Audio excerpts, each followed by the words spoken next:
أعوذ بالله من الشيطان اللعين الرجيم بسم الله الرحمن الرحيم فوضوا أمري إلى الله إن الله بصير بالعباد ولا حول ولا قوة إلا بالله العلي العظيم حسبنا الله ونعم الوكيل ونعم المولى ونعم النصير والصلاة والسلام والتحية والإكرام على الرسول المسدد المصطفى الأمجد المحمود الأحمد الذي سمي في السماء بأحمد وفي الأرض بأبي القاسم محمد اللهم صل على محمد وعلى أهل بيته الطيبين الطاهرين المعصومين المظلومين المنتجبين الذين أذهب الله عنهم الرجس وطهرهم تطهيرا. وقل رب اشرح لي صدري ويسر لي أمري واحلل عقدة من لساني يفقه قولي.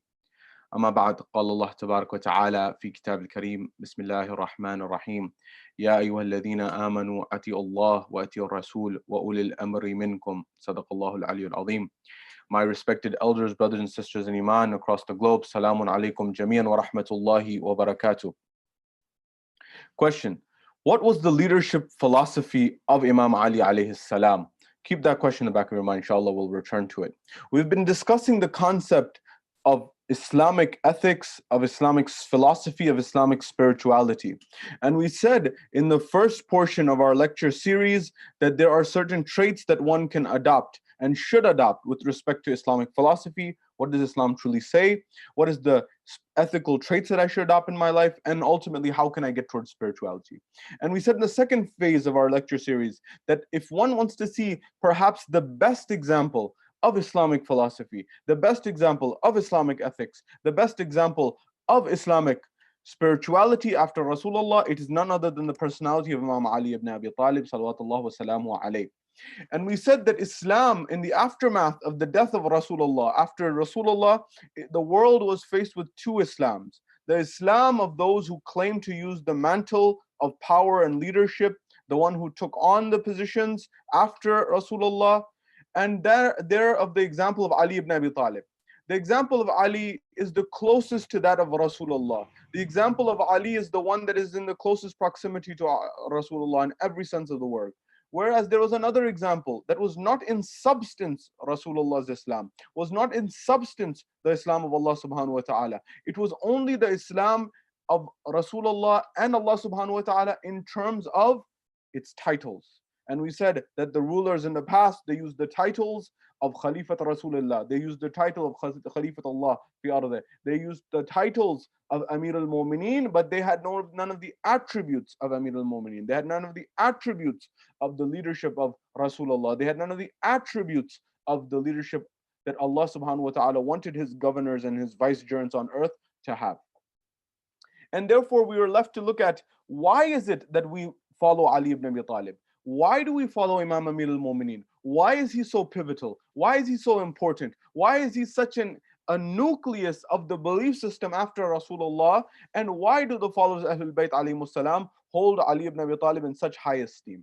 And we said this is because he is that individual who embodies all of the philosophy of Islam, all of the ethics of Islam, and all of the spirituality of Islam. And through his leadership, we see that in a very clear example.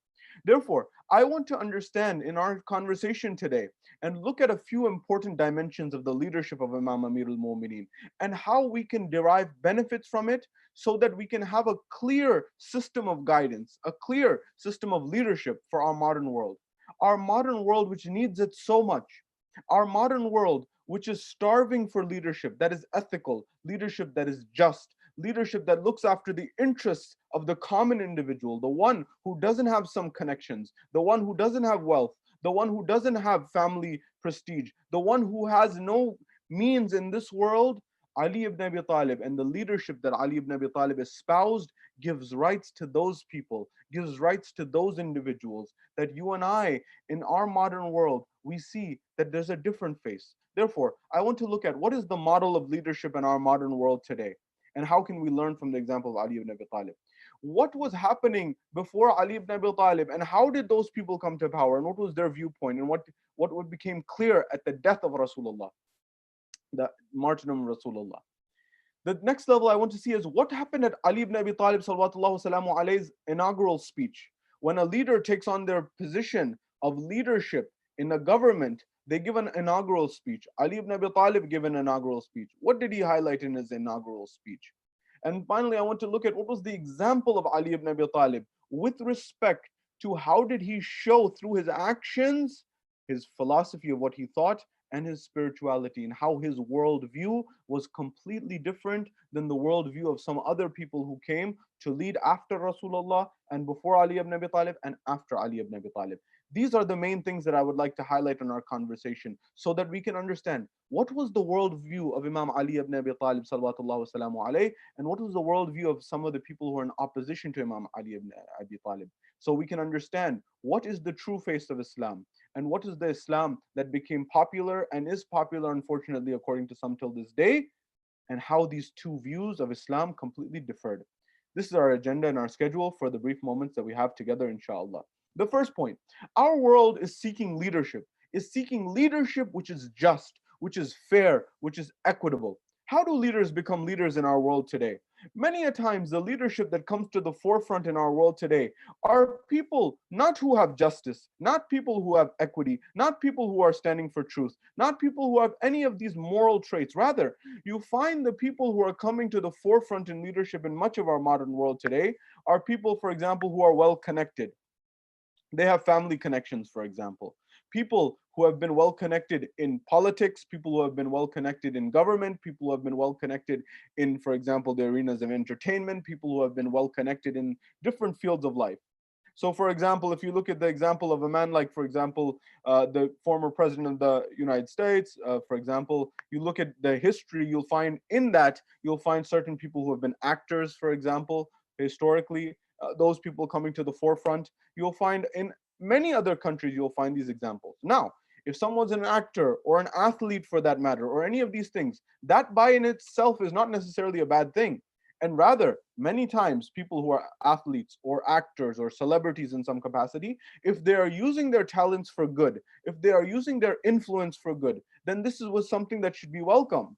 However, if the sole reason for that person's influence is that, and that is the only end goal, and there is no interest in justice, there is no interest in peace, there is no interest in equity, and it's solely power for power's sake, the way we mentioned the Umayyads the night before, that the Umayyads, many of them were only interested in power for power's sake, whereas Ali ibn Abi Talib was interested in power to establish justice as a tool, not an ends, as a means. That was the view of Ali ibn Abi Talib. Therefore, if someone has political connections, if someone has family connections, if someone has a tremendous amount of wealth, if someone has a tremendous amount of fame, and this person comes to the forefront of leadership, which we see so often in our modern world, does that necessarily mean the person's a good person? Does that necessarily mean the person's qualified for the position? Does that necessarily mean that the person is the right person fit for leadership?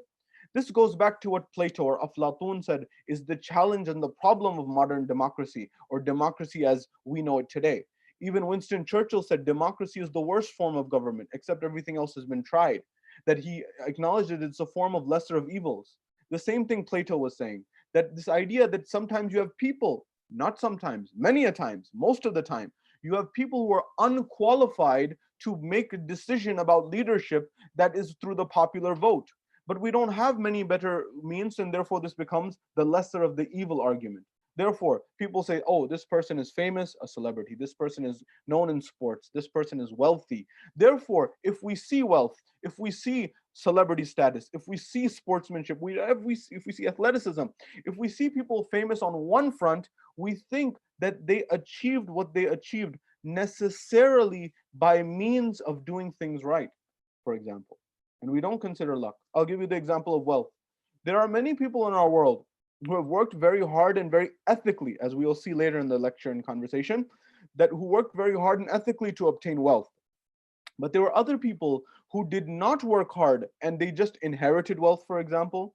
Not necessarily that that's bad on its own merit, but there's nothing special in that. Or they inherited wealth, or for example, they swindled people, or they cheated people, or they treated people wrong and created mass amounts of wealth. Does that person necessarily become a great leader if they cheated and stole in order to become a leader? So these are all of the elements of the equation that you and I must look at when we're looking at leadership, when we're looking at how someone can become a great leader. Within Islam, there is also a perspective of who should become the leader. In order to understand that perspective, we need to understand the philosophy of Ali ibn Abi Talib. We need to understand the perspective of Ali ibn Abi Talib. We need to understand the world view of Ali ibn Abi Talib. What happened after Ali ibn Abi Talib? You will see after Ali ibn Abi Talib, the situation of Saqifa emerged. Saqifa was a pavilion that was owned by Bani Sa'da. Saqifa Bani Sa'da is the whole name. So what happened was a group of people congregated in this pavilion where there was by Bani Sa'da, that was owned by Bani Sa'da. It included the likes of Abu Bakr, it included the likes of Umar, and many other companions from the Muhajirun and from the Ansar. And what is highlighted by Ayatollah Shamsuddin in his book and his works, he highlights that when Saqifa Bani Sa'da emerged and this congregation happened and this meeting happened, while Rasulullah, the Holy Prophet, is on his deathbed, the Muslims all congregated there. When they congregated, their true nature, their true state, their true feelings, their true vision, their true view of the world all emerged. How? Their tribalism emerged once again. Rasulullah, the Holy Prophet, who came to eradicate tribalism, who came forward to try to eliminate tribalism, he said, there is no one better than another. An Arab is not better than a non-Arab, and a non-Arab is not better than an Arab, except in taqwa, except in piety. This Holy Prophet, this Messenger of Allah, who tried to eradicate tribalism and say the only one who's better than another is on the basis of God consciousness, on the basis of piety, on the basis of righteousness. This messenger, as soon as he has not even closed his final eyes, he has not gone and left this world, he is on his deathbed, still alive. And when he calls and he asks the people, give me a pen and a paper so I may write for you something, someone calls out and screams out that hasbuna kitab Allah, the book of Allah is enough for us, the book of Allah is sufficient for us. And they congregated at Saqifa Banu Sa'da. What happened there? Ayatollah Shamsuddin says the tribalism of the Arabs, of those people, emerged again. The Ansars, for example, and the Muhajirs, these people began to say, especially the Ansars amongst them, they cultivated a sense of tribalism. The likes of Abu Bakr and Umar, they began to say, your family is this, and my family is this, and my tribe is this, and your tribe is this. And they began to get a conversation around tribalism, and not about Islam, not about taqwa, not about righteousness, not about who's most qualified, none of that. It was about tribes. The Aus and the Khazraj, these were two tribes. The Khazrajites, or the Khazrajis, were trying to stake claim as well, but the Aus pledged allegiance to Abu Bakr. When they did this, you saw that the Khazraj were not able to get their position. And I recall and I remind you that it was Umar who drew his sword in his anger and said, who does not pledge allegiance to Abu Bakr, off with their head, essentially. This was the idea, that there was trepidation, of forcefulness, and there was a lack of consensus. And in haste, the Abu Bakr became the ruler. Why? By some system that was not grounded in Islamic principles. It was just what they chose based on their tribalism. This is the reality of the matter and the fact of the matter. As time progressed, Abu Bakr went to power, then Umar went to power.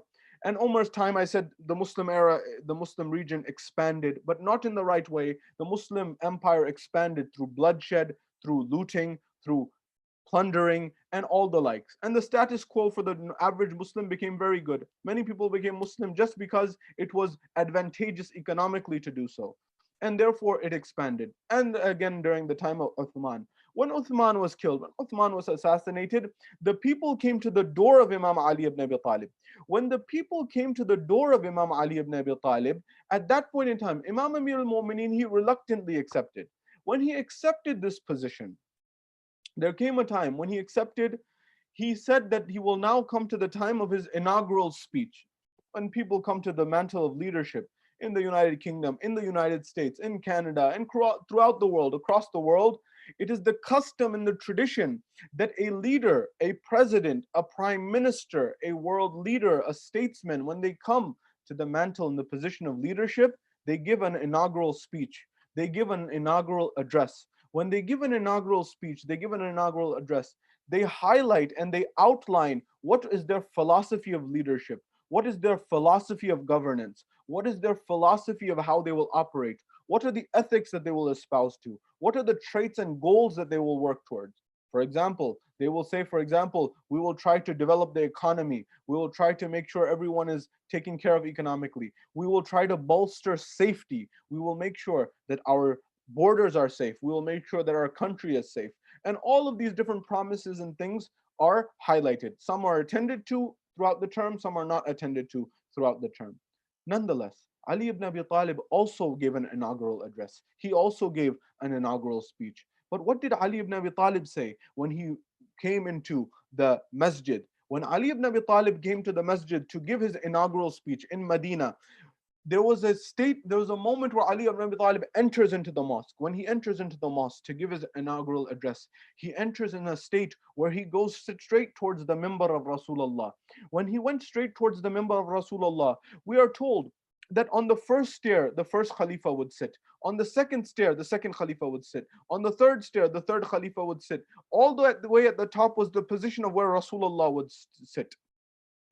Amir al-Mu'mineen, he goes straight forward. He steps on the first stair. He steps on the second stair, on the third stair, up until the point that he gets up to the fourth stair and sits right where Rasulullah used to sit. And he praises Allah and he thanks Allah for haqq, for truth being established back to where it is rightfully belongs. That is, he has come and he highlights in his speech what he means by this action, this symbolic action, where he sits where Rasulullah sat. And he begins to say, and he begins to call out to the people, and he says, "O people, this state after the death and the martyrdom of Rasulullah, after the death and the martyrdom of the Holy Prophet," he says that Abu Bakr took on the mantle of leadership because he was elected by the people. Amir al-Mu'mineen knows the truth and the reality. It was a forceful election, a coerced election. Nonetheless, he says he was elected by the people. And then the second one, Omar came to power because he was nominated and appointed by Abu Bakr directly. The first one, election. The second one, Ali ibn Abi Talib says, Abu Bakr appoints Omar. Then Ali ibn Abi Talib continues in his inaugural address and he says, then Omar appointed a council, a shu'ara, which gave veto power to one individual by the name of Abdurrahman ibn Auf. And that council elected Uthman. When Uthman was elected, he has now been assassinated, he has now been killed. You came to my door and you pledged allegiance to me and said that you accept only my leadership and the ummah and the nation needs me. And while I am not in need of this, and so I reluctantly accepted this position. Ali ibn Abi Talib then lays out his first principle. He says that I am not above you, and he says that in the principle of you have the right, you have the permission to question me, that I am a human being like you. Ali ibn Abi Talib is laying a leadership principle, that the leader is not to be seen in terms of ethics, in terms of morality, in terms of spirituality, in terms of philosophy. He's not supposed to be seen over the people as a tyrant, as an oppressor. Rather, the people have a right to ask the leader, for example. They have a right to question the leader if need be. But Ali ibn Abi Talib says, continuing, that don't unnecessarily question, because know that any action that I take, any work that I do, know that there is a philosophy behind it. Know that I am following the sunnah and the seerah of the Holy Prophet when I undertake actions. Nonetheless, you have the ability to follow, you have the ability to ask. And he says that I have a goal, and that goal is to take you back to the time and the place of the Holy Prophet Rasulullah. My goal is to take you back to the times of Rasul al-Azam, of the Holy Prophet, because it's been 25 years since Rasulullah has passed away at the time of the inaugural speech of Rasulullah. What does this statement of Amir al-Mu'mineen say? What does it tell you and I? It tells you and I that after Rasulullah's death, Islam had deviated away from the path of Rasulullah. If it had not deviated away from the path of Rasulullah, then how is Imam Ali Alehissalaam saying that I am here to guide you back to the path of Rasulullah? I am here to establish the times and the principles and the ethics and the philosophy of Rasulullah. How is it that he's saying that? That means that during the time of the first Khalifa and the second Khalifa and the third Khalifa, Islam was not being followed in the way that Rasulullah had taught it. It was not being followed in the way that that Allah wanted it to be. It was not being followed in the right way. Therefore, Ali ibn Abi Talib is highlighting that first action, the second action that highlights this is when Ali ibn Abi Talib, Imam al-Mu'mineen, he said that I will follow the book of Allah subhanahu wa ta'ala, the Quran, and I will follow the sunnah and the seerah of Rasulullah. And finally, they asked him to follow the sunnah of the first khulafa, the first and second khalifa. He said, no, I will not follow the sunnah of the first and the other khulafa before me, the ones who took that position, because it was very clear that I said I will follow the Quran and the Ahlul Bayt and the Sunnah of Rasulullah. If I will follow the Quran and Sunnah Ahlul Bayt of Rasulullah, does that mean that what Abu Bakr, Umar, Uthman did, was it different than these two? He's giving a thought-provoking question. That means that it was different. Otherwise, what's the need for it? He says the book of Allah subhanahu wa ta'ala and the Prophet's seerah and sunnah is sufficient for me, and I will judge based on that. This is what Ali ibn Abi Talib clearly stated for the people. Nonetheless, Amir al-Mu'minin continues his inaugural address, and we'll cover a portion of this, inshallah, in future lectures, the other portions. In that moment, when time, Ali ibn Abi Talib, he says, I have no interest, I have no need, I have no purpose of this khilafah. In fact, he highlights what Rasulullah said. He said, the Holy Prophet of Islam has stated that anyone who becomes a governor or ruler over the people will be questioned on Sirat, will be questioned on the bridge, on the day of judgment, will be asked about their leadership. Meaning, Ali ibn Abi Talib saying, it's a burden for me. The other rulers were saying, we want power because it gives us honor, it gives us prestige, it gives us positions, it gives us societal integrity, and our family becomes prestigious. Ali ibn Abi Talib said, no. Rasulullah said, the person who leads, who governs, he will be questioned on the Sirat, on the bridge, on the day of judgment. This is a burden on my neck. This is a burden upon me. This is a responsibility. But Ali ibn Abi Talib knew he was the only one who could administer justice. He's the only one who could administer peace. He's the only one who could help make the world a better place. And therefore, he took on the mantle of leadership. Therefore, he took on the mantle of khilafat, although he was the Imam bila fasl, without any gap. This was the position of Ali ibn Abi Talib, Amir al-Mu'mineen. But I want to come to the next point. Ali ibn Abi Talib, in his inaugural address, in his inaugural speech, he highlights the first principle. Excuse me. He highlights the first principle. He says, my first pledge to the people. Ya Ali, what is your first pledge, Ya Amir al-Mu'mineen? He said, my first pledge to the people is that I will become a blockade. I will block. I will become an obstruction. For who? For those people who looted the Baytul Mal. Allahu Akbar. Ali ibn Abi Talib says, for those people who looted, for those people who plundered, for those people who stole money from the Baytul Mal, I will be their first blockade. I will be the first person blocking their vision and their path. Those people, Ali ibn Abi Talib's words, not mine, those people who use the public treasury, who use the public positions, those advisors, those ministers, those close ones to the other khulafa, those people who use the public treasury and the public funds in order to build wealth, in order to build property, in order to build estates, in order to get women, in order to get wells and streams flowing of water. Those people who use the public treasury in order to build wealth, I will become a blockade in their way. And I will make sure that if they obtain these wealths by honest means, they will keep their wealth. But if they obtain this wealth, these streams of rivers, all of these properties that they own and possess, that they have in their possession, if they took them by nefarious means, if they took them by wrongful means, if they took them by the wrong means, I will make sure that all of that is given back to the Baytul Mal and given back to the people. He said, first and foremost, I will administer justice.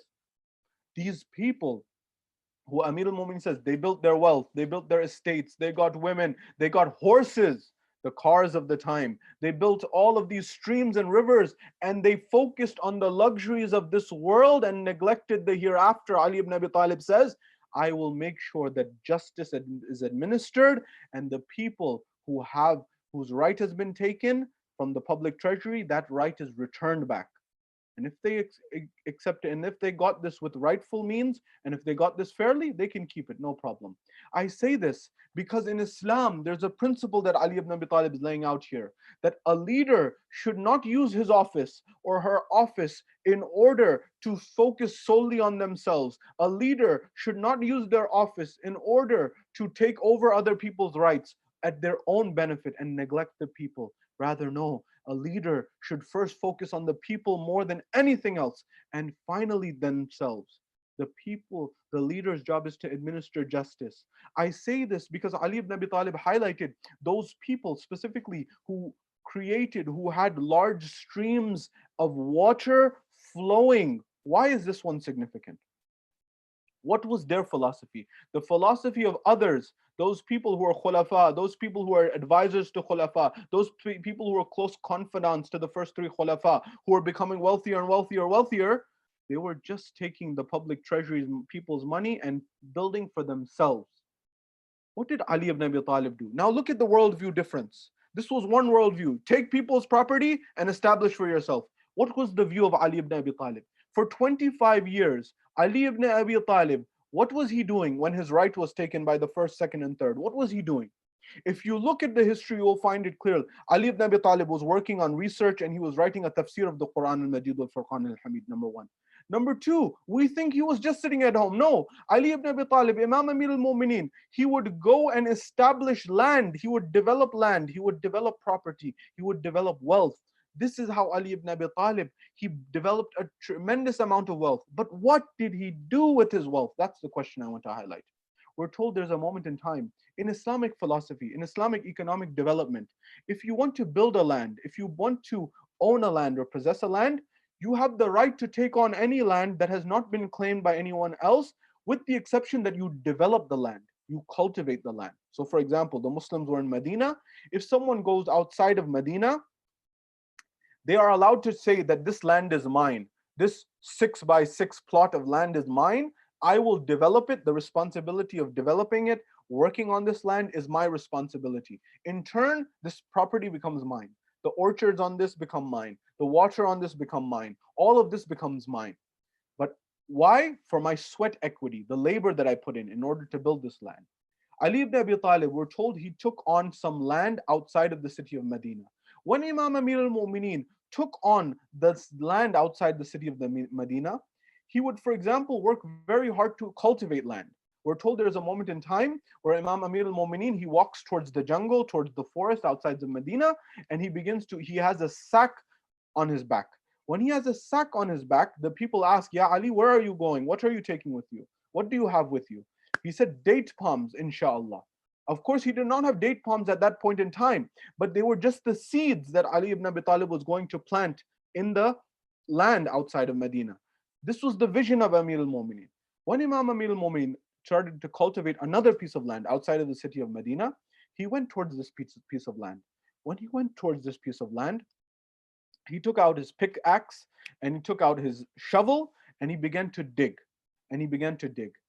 He first found a place that he said, this is a suitable place in the center, in a reasonable location within this plot of land. And the goal was to be able to strike water.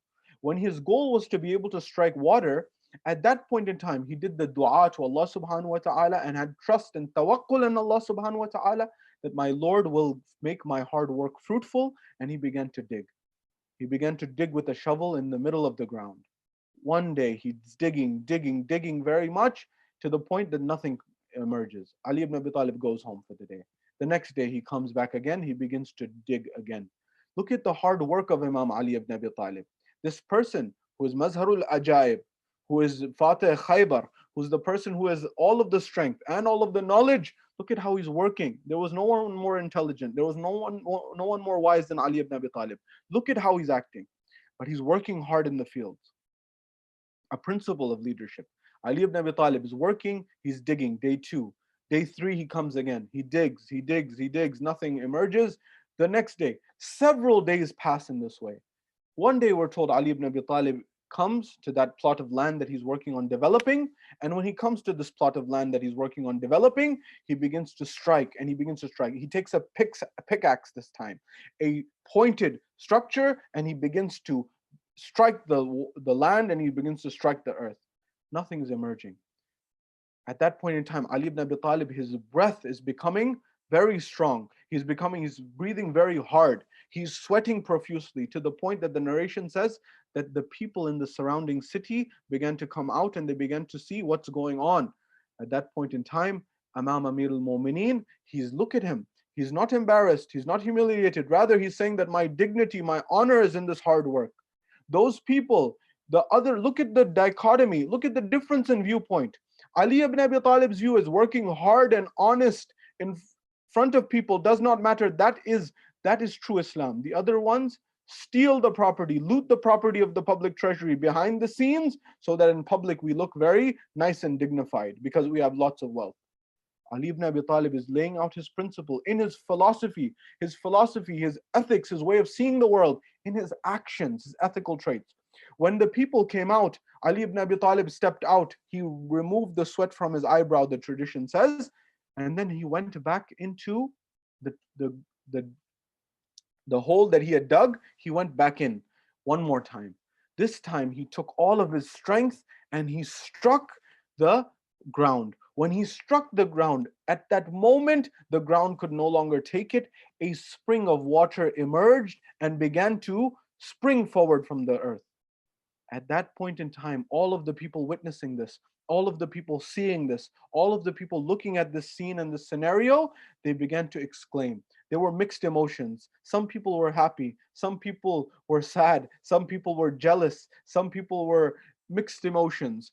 Some people said that Ali ibn Abi Talib has worked hard and he's a generous person and he's a kind person and he's a compassionate person.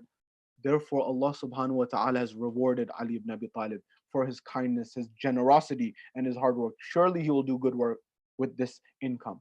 Why? Because anyone who hit a spring in Arabia, remember it's the desert, water is not accessible easily. Anyone who creates a fountain of water, that person has access to tremendous wealth. Why? Because on that land, Ali ibn Abi Talib can now use that water as he wishes. He can build orchards, he can build date orchards, he can build different fruits, he can grow different fruits, he can grow different vegetables. All of this becomes an ability for him to grow crops in order to sell them, and he will become tremendously wealthy. And the Ahlul Bayt after that became tremendously wealthy. Imam Hassan alayhi salam, Imam Hussein alayhi salam. Imam Amir al-Mu'mineen dug this well. When he dug this well, the people came forward and said, one group said, Ali has done this and Allah has gifted him for his generosity. The other group came forward and became very jealous. Another group came forward and said that Ali ibn Abi Talib, him and his descendants are rich forever. They never have to work again. They never have to worry again. It was as if someone had struck oil. That's how important, that's how valuable a wellspring was at that time. But look at Ali ibn Abi Talib.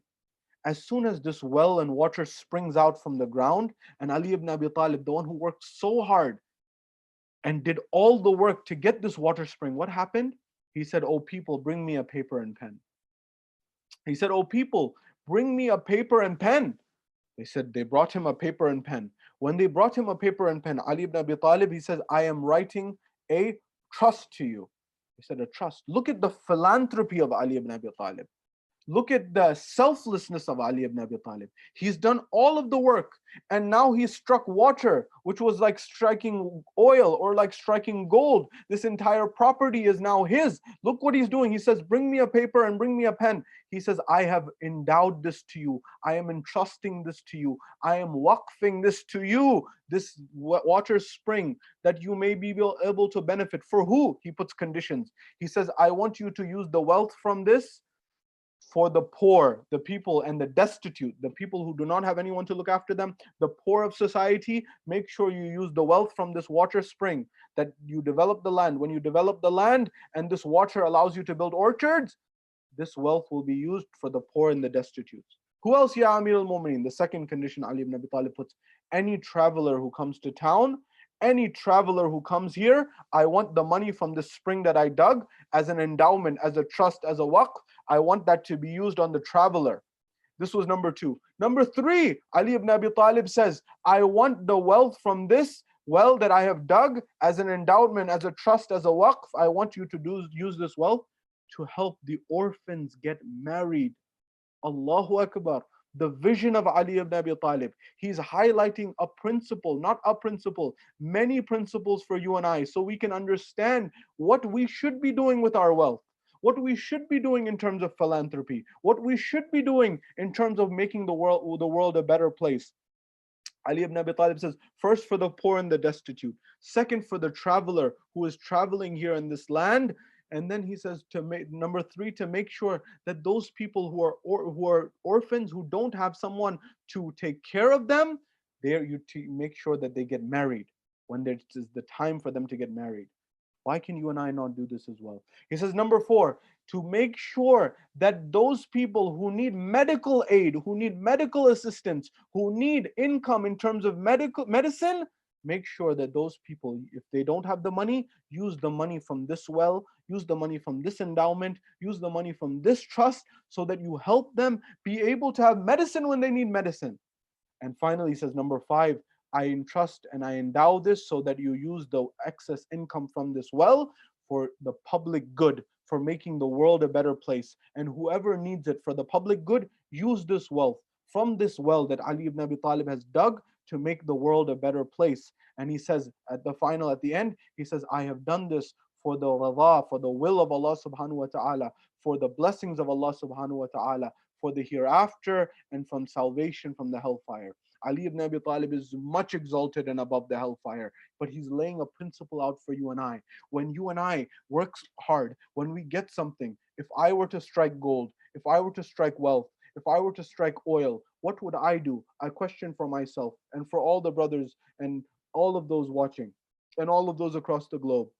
Would we follow in the way of Ali ibn Abi Talib, or would we follow in the ways of the others? Remember, Imam Amir al-Mu'mineen, in his inaugural speech, he's saying, I am here to be a blockade for those people who took the public treasury and built their own wealth.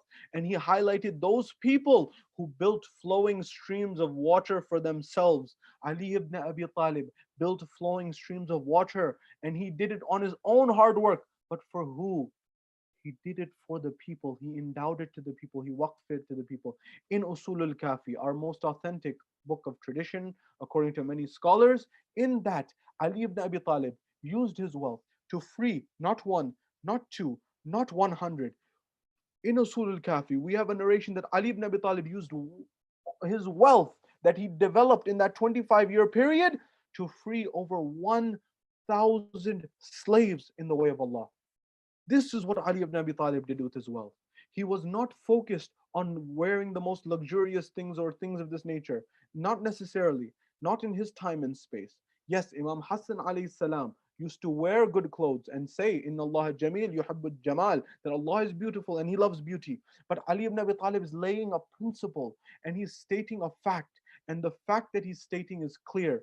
And that is that a leader should first impose the regulation that he will put on others on himself first and foremost, of justice, equity, and egalitarianism. This is what Ali ibn Abi Talib espoused. This is the difference in the philosophy of the two worldviews. The worldview that emerged after the death of Rasulullah in the form of the first three Khulafa, in the form of the Umayyad rulers, in the form of the Abbasid rulers. This was a face of Islam that was not true Islam. This was a face of Islam that was an adulterated Islam, a face of Islam that was a vulgar Islam, Islam that was not the Islam of Rasulullah. This is why Rasulullah's deputy Ali ibn Abi Talib, in his inaugural speech, he states that I have come to return us back to the Islam of Rasulullah. That means that the Islam in the first three Khulafa's era had deviated away from true Islam.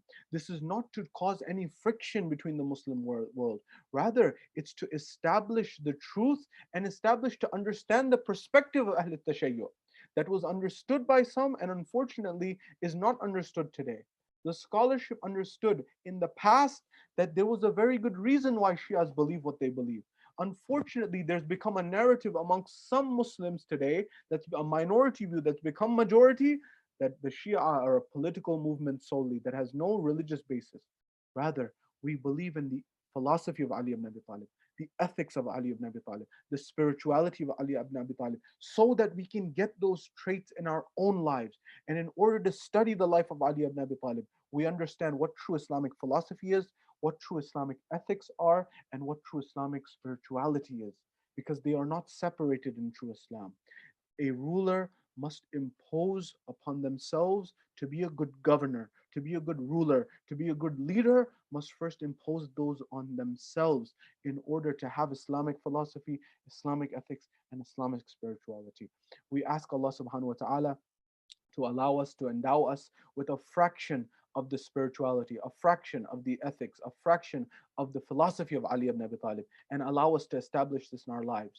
That we hope and we pray that Allah subhanahu wa ta'ala allows us to establish the justice of Ali ibn Abi Talib on earth, the one that the United Nations Arab Development Human Development Report of 2002 highlighted, that Ali was that person who focused on knowledge. Ali was that person who told his ambassador Malik, he said that focus on developing the land and not focus first primarily on taxation. Because if you don't develop the land, then how will you tax the people? This justice, this fairness, this concern for the common individual, this egalitarianism, this looking after those people whose rights are downtrodden, and not focusing solely on the elite as the Umayyads were doing, as the others. We ask Allah subhanahu wa ta'ala to allow us to understand the principle of Ali ibn Abi Talib, to understand the principles of Rasulullah, and allow us to implement it in our world, in our society. So our world, our globe is more just and equitable. And we ask Allah subhanahu wa ta'ala to hasten the reappearance of the Imam of our time, Sa'ad Rasul Zaman, so that our world is more peaceful. And once again, we know justice and we see justice on earth established through his hand, so that all are living in peace and all are living in harmony. وآخر الدعوانا أن الحمد لله رب العالمين.